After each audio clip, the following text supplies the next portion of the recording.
The Empowerment Show aims to equip individuals with the necessary tools, knowledge, and confidence to make informed decisions and take control of their lives. It also focuses on ensuring access to essential resources and the opportunities. Good evening. The Empowerment Show aims to equip individuals with the necessary tools, knowledge, and confidence to make informed decisions and take control. The Empowerment Show aims to equip individuals with the necessary tools, knowledge, and confidence to make informed decisions and take control of their lives. It also focuses on ensuring access to essential resources and the opportunities. Hey, good evening, young lady. I just had to get it right. I mean, I'm playing what do you call it? I'm playing engineer and I'm also playing the host at the same time. That's all good. Well, just bear with me a little bit on this, that, and the other, and I'll get right to you. We'll get right into it, and we will be good. Okay, so for the viewing audience, my name is Kendall Stevenson, and I am the host of the Empowerment Show. As you can see, the young lady I have in front of me, her name is Kira Prophet Gray, Esquire, and she is an attorney. She's a civil rights attorney, as a matter of fact. Good evening. How are you, young lady? I'm doing well, and thank you so much for calling me young. Well, thank you for so much for me for having the patience for me to make sure I got the show and get it together. I call you all the time when I want to talk about politics and I want to find out what's going on legally. So I got to be like the other guys. I got to call a scholar. So that's got to be you, the legal scholar. The legal scholar. Thank you for being the legal scholar for my show. It is greatly appreciated. I have some questions about Elon Musk. Yeah, I understand that he's under investigation right now. And part of that investigation is the firing of people. And then I think it's also a little corporate corruption going on there too. What's happening? Yeah, well, first of all, I mean, the way that he's firing people I would say, this is how we say it, runs afoul of the law. And that means that he is not giving people their due process and civil rights, legal opportunities that they should have in order to make sure that they cannot be in that job that they have been chosen for. So let me just break this down. Federal government has a lot of protected civil servant positions. And Right. what that meant is there was a Civil Servant Act in like 1970s, late 1970s passed, that said that federal employees who work under different administrations in different departments, federal agencies, can only be fired for cause, meaning they had to do something in order to say that's a fireable offense. Right. It's not like Pennsylvania where you got all this at-will employment where you can fire someone for any reason without any real, reason for doing it. They didn't have to do anything on their part. Yeah, it's the right to work state. Yeah. Well, and right to work means something different because that's more in the union area, right? Okay. People think right to work in unions. Well, look, I'm not going to digress right now. I want to stay on this civil rights area. Right on. So civil servants, because they were usually fired with different administrations, they wanted people that were going to work on behalf of the public and not just work on behalf of someone's political agenda.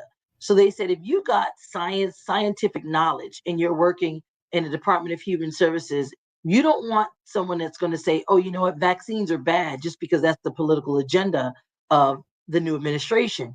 You want someone that's going to say, this is the science. This is what we should be putting out to the American public. And that was protected because they just didn't want people to be fired willy-nilly.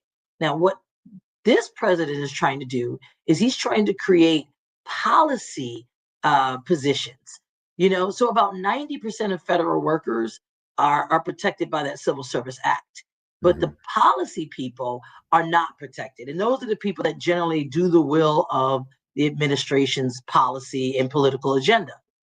There are about maybe 400 positions in the federal government that are the policy positions. Trump is trying to create thousands. So he's trying to eliminate people that work on behalf of the people in the country and hire people that are going to do exactly what he wants them to do. And this is why DOGE was created, to make job cuts by saying they're downsizing, but they really don't have a real good argument for the downsizing when, you know, they are creating jobs in other places where they want people to work on policy. So that is where the rubber is going to meet the road with the law. Mhm. You're firing people out of retaliation, which you cannot do. That is illegal. You're firing people basically because you want to replace them with people who are going to do things in your will versus work on behalf of the American public who pays their salaries through their taxes. And now we're seeing courts stepping in and saying, look, you can't fire people who are on probation for not doing their job because they haven't had a chance to prove it yet. So all of these things that they're doing are ending up in courts. There are a number of organizations that are suing. There are a number of attorneys generals in Mhm. certain states, not this one, that are suing on behalf of people who are in particular positions that are state and federal related. And so it's really time that we see the courts step up and be the independent people that they are and push back on this Trump agenda and administration. Yeah, I know that the court system is pushing back, but it seems that Trump, he's found a way to circumvent it, or he just says the hell with it and does what he wants to do. Yeah, well, he is doing what he wants to do, but all those things do come full circle, right? Right. And what I have been shocked about is generally courts work very slowly, but many of the court's decisions for injunctive relief, meaning like they're just stopping it and saving the argument for another date. They're just saying, right now, you cannot do this, and we'll put a hearing on for you to tell me why you think you can do it. Courts are stepping up big time in doing that. And they are really stopping some of these executive orders that are illegal, that are in conflict with the law, and that are really creating harm for people who have no other way to deal with this but for the court saying, no, you can't do that. I'll give you one example. That is the area where they're just kind of deporting students Hmm. because they have written either papers or spoke out in some way against freeing Palestine, and the Trump administration believes that because you have done that, I can use this anti-terrorist act and get you deported. Well, no, that is not illegal, and there is a process. And so courts have now stopped certain students from being deported and allowing them to have their day in court. Yeah, some of them have already been deported, though. I Yeah, understand some of them have. from And yeah, from what I've and been hearing, some of them have already been. A lot of they, from what I understand, there's been quite a few people who have been deported, but they should not have been. well, they and what they have done is they categorize it, right? And this is where this is unfortunate because it's more the people who he's saying that have been convicted of a crime. He's Hmm. just wrapping them all up and sending them on over, calling them that they're part of a gang. But some people who are in that wrap around or wrap up deportation are actually not a part of the gang. And so there is no way of knowing who is and who isn't because we don't even know how they're getting their intelligence saying that these people are parts of gangs. There's not transparency around that process. People are being deported and they have no opportunity or access to a court process that will flush that stuff out. And that's the problem with what they're doing right now.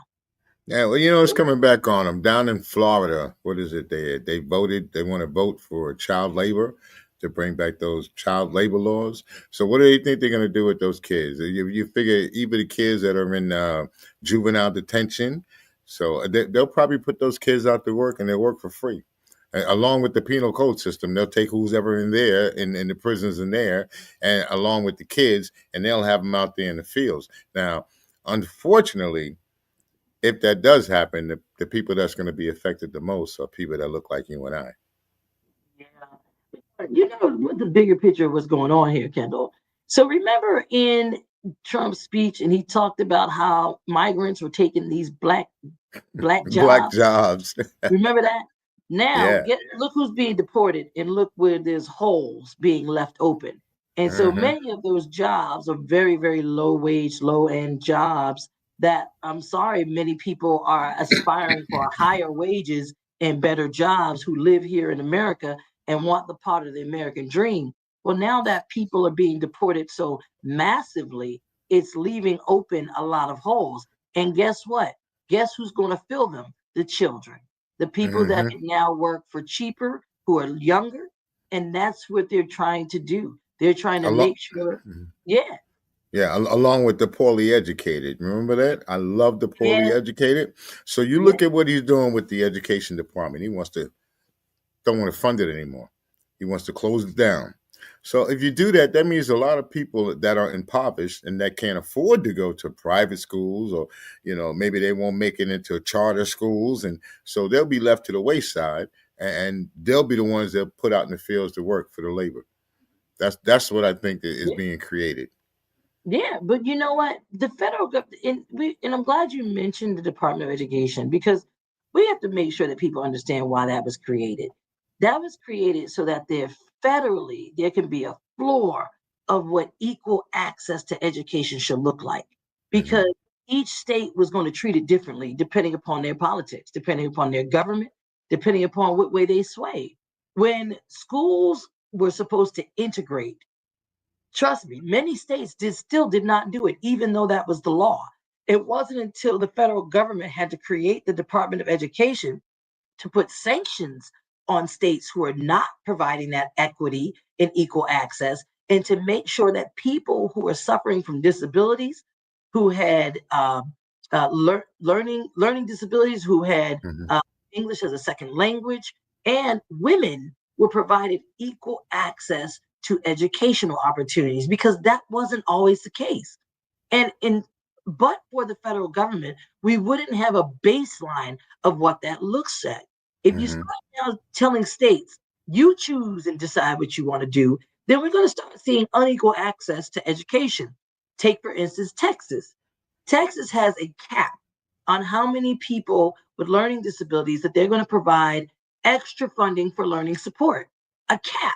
So once they're done with that cap, I'm sorry, the rest of you guys don't get this funding for this year. And that's Mm. not what if the federal government goes away, individual states are going to be making those decisions on who gets education support, who gets resources, and who doesn't. And we're going to know, and we're going to see which states are probably going to eliminate or be biased towards people who are in the minority, women, Hmm. and of course those who they do not think should be a part of our school system, the LGBTQ communities in those states where that want to make sure that those uh, individuals are separated from individuals who they deem are, born correctly. Well, I could tell you it's a good thing that we live in Pennsylvania, but because we got Josh Shapiro, and then we have Tyra Propes, and we have Maureen Madden, and we have Tamiko Patterson, and then we have Yeah, you. So we have a lot of fighters here that are making sure that things are going to be taken care of. That one majority vote right now, one majority vote in the House. All right, I just got to run through a little commercial, so just bear with me for 1 second. All right, here we go. yeah. This is a commercial from the Wolf Pack. Ain't this what they've been waiting for? You ready? Uh. I used to pray for times like this, to rhyme like this, so I had to grind like that, to shine like this. Hold up, wait a minute. Y'all thought I was finished?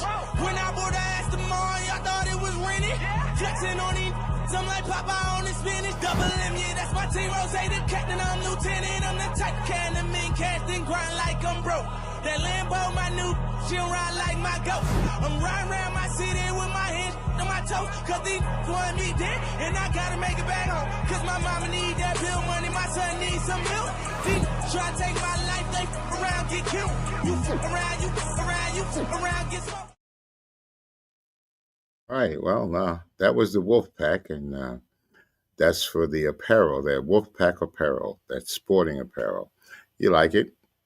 I Check them like out. it. Well, you like it I too. like See what they're talking about. I mean, I thought I thought it was a little crazy, but I'm a maturing man, so Well, my But son played for Wolfpack. the Wolf Pack. I am a wolf. I'm a Ah, part of the wolf. I'm a wolf. My family calls me a wolf. They say that I'm the wolf, so I'm already a part of the Wolf Pack. right. Um, Yeah, but I thought the commercial was pretty good. But let me get away from there. Let's get on back to Trump and Elon Musk. You know they call him Elon Muskrat. Have you heard that phrase? They call him I the elongated muskrat. right. I have not heard that phrase, but I'm all for it. Oh, Trump is the puppet, and the other one is the muskrat. Is So that right? you know it's funny. Back in the '80s, when I was in the military, Russia, we were not friends with Russia. When did we decide to become, I don't know, comrades with Russia? We saw that in the first term. This is not a surprise. We knew that this is who Trump was cozying up to because he admires this guy, the way he runs his country as a dictator, the way he makes sure that nationalist culture stays intact, and anyone Mm, who is bucking against that type of uniform culture that was supposed to be, the reigning of supreme and that of that land. You'll never be able to infiltrate that over in Russia because he would never have people of woke culture coming in and taking positions of politics and things like that. And I think that's something that Trump admires and feels like should be happening here. And it's not, I don't shouldn't say I think he said it. He has said he admires him, and he admires him for all the reasons that we're seeing right now. Trump mm. believes that this is a white nationalist founded nation, and it should stay that way. And it's not going to be infiltrated and watered down, and resources are not going to go and be allocated to people that are first not that white nationalist dominant culture. Yeah, white supremacy. Supremacy is Okay. is that's exactly the definition of it. Well, When you know where that comes from. That comes from back in the day when they talk about we the people, and they speak about the Constitution. I don't think they included people like you and I. I don't think they you don't included think they really the did. native. They didn't include any people. So they were talking about the rich white landowners. That's who they Right, were talking about as far right. as giving any power to. Now, people interpret it the way they want to. We've gone down that road, and now we say we the people. We talk about all of us are being trying to be inclusive. Wow, how about that? We try to be inclusive. That's not a good thing for the white landowners, the rich white landowners, because if we all come together, we'll start to think. I don't know, like what's that brother's name?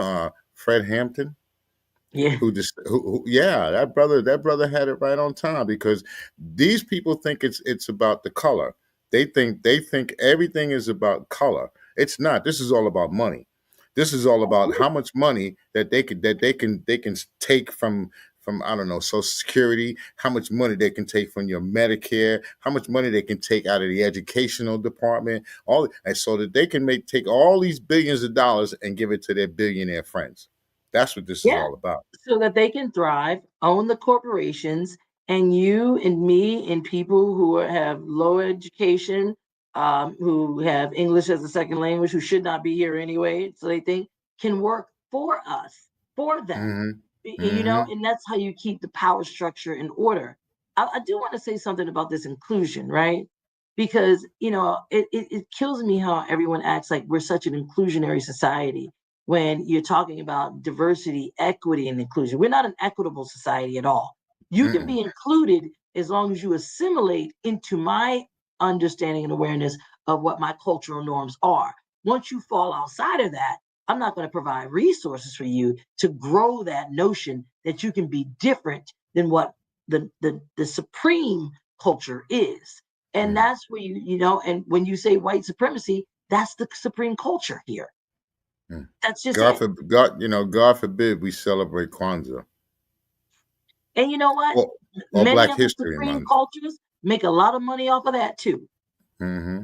Juneteenth, you walk in any Walmart, they got all kinds of Juneteenth celebration, displays that you can buy. There's a lot of money to be made on these holidays. And I really wish that some of the African American brothers and sisters would partake in that.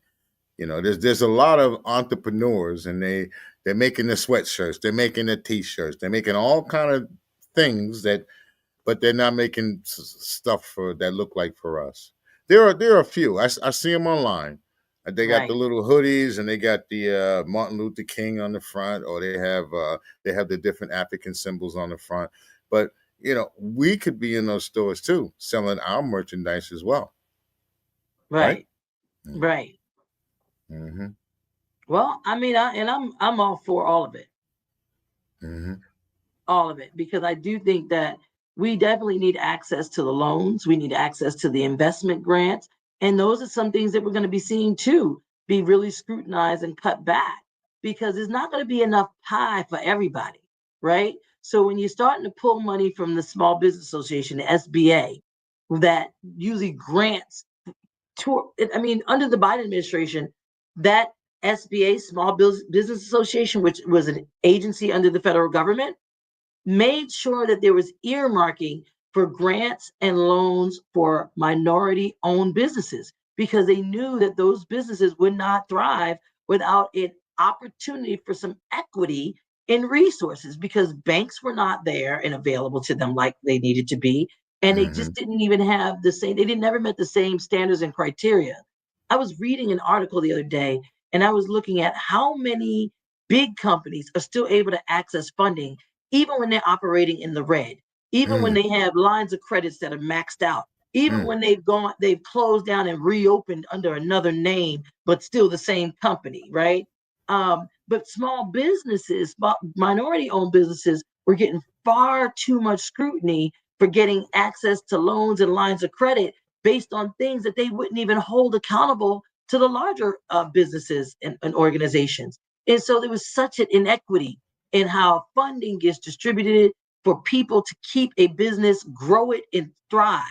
And so we needed this Small Business Association to make sure that there was a grant opportunities for people to get started and Mm-hmm. build their resources and build their business brands, so that they can do things like marketing and promotions and creative lines of product like you're talking about. But Mm-hmm. that is going to be, because you're taking DEI out of everything. Now the competitiveness of those grants are never going to make sure that it reaches the people that truly need those grants, because now everybody's going to be able to apply for every grant, and some are not going to be earmarked, especially for businesses that have failed under COVID and are struggling to come back. And the large businesses, they have that corporate welfare anyway, so they're going to get paid. They're always going to get paid. And there's They always going to be a too big to fail thing on Yeah, them, that's right? that's exactly what I was going to say. They're too big to fail. They're always going to have that mantra hanging over their head. We're too big to fail. See, the little guys, they're like people who are trying to get onto public assistance, and they make a dime too much. Right. That's kind of what they're like, because they're not going to they're never going to get what they should get as far as the loans, and Right. going to keep getting turned down, and on and on and on. So they're that's what they are. They're that person that makes 1 or 2 cents, 10 cents too much in order to receive that money. Right. You Mm-hmm. don't make enough to get everything, but you don't make it. You make too much to get anything. Yeah. You know? So, and Yeah. I feel Now, like that's been me. mm, I was the first in my family to go to college and law school and all of that stuff. And I finally thought I made something out of myself, right? And right. so by the time I got a salary that it looks on paper, it looks pretty good. Here go the student loan people. Well, here's your new adjustment in your student loans. And you know what? You actually don't get any breaks on your kids' tuition for college, because you make just enough not to get any kind of Pell Grants. So now it's like, even though we make stuff, we have to pay so much out because we don't get it. We don't qualify for anything. We're back at square one. And you don't think that's a deterrent by design? I think that's a deterrent. I think it's by design. I I also mean, hear, you can hear around people that tell you, well, college is not for everyone. And I really hate when I hear that, because they don't say first, why don't you try it first and see if it's something that you like? It's more or less they give you an excuse to say, well, I'm not going to go. And the first thing they say, well, it's okay. College is not for everyone. We do need people higher education. We yeah, really need it. Well, that door doesn't need to be closed to us. it does. We need that door open. Higher education, it provides us with people like yourself. It provides us with people like, I don't know, Jasmine Crockett, my girl. She's whoo, Oh, she's look, can we talk about her? Can we about her. Right, First of right all, on. I love Jasmine Crockett. I love Jasmine Crockett. I donate to her monthly Right, because she needs some support. She is out there fighting the fight, saying the things that no one wants to say, but everybody's thinking. right. And she's doing it boldly and fiercely against an administration that has done it and continues to do it with impunity. And And so she does it in their face. She does it it right there on the on the floor. and they I, can't I, stand that.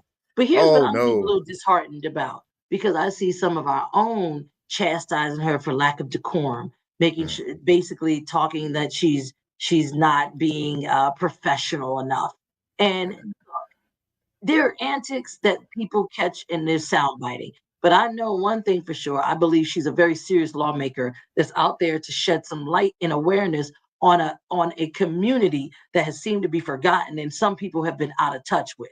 And I hmm appreciate her for that. But then I also appreciate her for checking the people who thought they were uncheckable. Because sometimes you're not there to be a punching bag for them. You're there to make sure that they respect and value you just as much as they want that from you. And I've seen hmm so much disrespect, so much immature, disgusting behavior that is allowed to be done because everybody appeases certain folks. And mm, I'm disgusted with that because I mm, know me, I couldn't get away with being nasty to people all the time and still have an opportunity to rise up.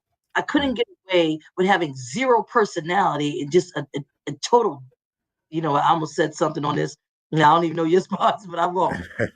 Be careful. So, But you're talking about Trump right, because everything you say sounds like you're talking about Trump. Yeah, 34-time convicted felon, right? He's a sex abuser, convicted sex abuser. He's a failed businessman. What did he? What did he have?